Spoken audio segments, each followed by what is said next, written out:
देश में अर्थव्यवस्था मंदी की चपेट में आई और उसमें 4 दशकों की ऐतिहासिक गिरावट देखी गई। सरकार से अर्थव्यवस्था संभल नहीं रही है तो वित्त मंत्री ने इसके लिए भगवान को ही जिम्मेदार ठहरा दिया।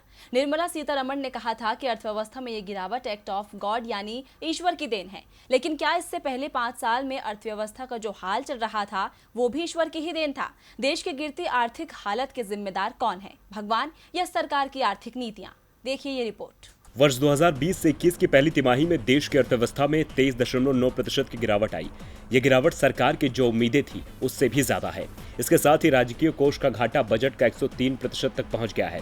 सरकार की ओर से तो जिम्मेदारियों से पल्ला झाड़ने की कोशिश की जा रही है और इसके लिए स्वास्थ्य मुसीबत को जिम्मेदार भी ठहरा दिया गया। 23.9% की गिरावट कोई साधारण मामला नहीं है। दुनिया के टॉप 20 अर्थव्यवस्था वाले देशों में भारत की जीडीपी की गिरावट सबसे ज्यादा है।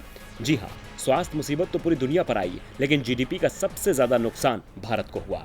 स्पेन 22.3 और ब्रिटेन 21.9% की गिरावट के साथ सूची में टॉप 2 देश थे, लेकिन भारत ने इन्हें पीछे छोड़ दिया। वैसे हालात तो इससे भी बुरे हो सकते थे। दरअसल जीडीपी ग्रोथ के आंकड़ों से असंगठित क्षेत्र को शामिल नहीं किया जाता। स्वास्थ्य मुसीबत का सबसे ज्यादा असर असंगठित क्षेत्र पर देखने को मिला है। मैन्युफैक्चरिंग और कंस्ट्रक्शन में असंगठित क्षेत्र का अहम योगदान रहता है।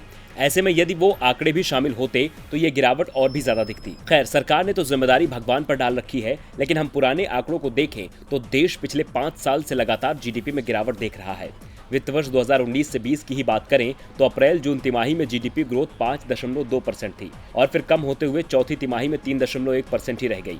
यदि हम पिछले 4 साल के आंकड़े देखें तो 2016 से 17 में देश की जीडीपी 8.2% थी। 2017 से 18 में ये आंकड़ा लुढ़का और देश की जीडीपी रह गई 7.2%। ये गिरावट बनी रही और 2018 से 19 में जीडीपी पहुंच गई 6.1% पर और इसके बाद 2019 से 20 में तो यह आंकड़ा महज 4.2% ही रह गया। 2016 से 17 में 8.2, 2017 से 18 में 7.2, 2018 से 19 में 6.1, 2019 से 20 में 4.2 और इस बार पहली तिमाही में ही ये गिरावट 23.9% नीचे पहुंच चुकी है। इसके बाद सभी आर्थिक विशेषज्ञ ये अनुमान जताने लगे हैं कि इस साल देश की जीडीपी 0 से नीचे यानी ऋणात्मक रह सकती है।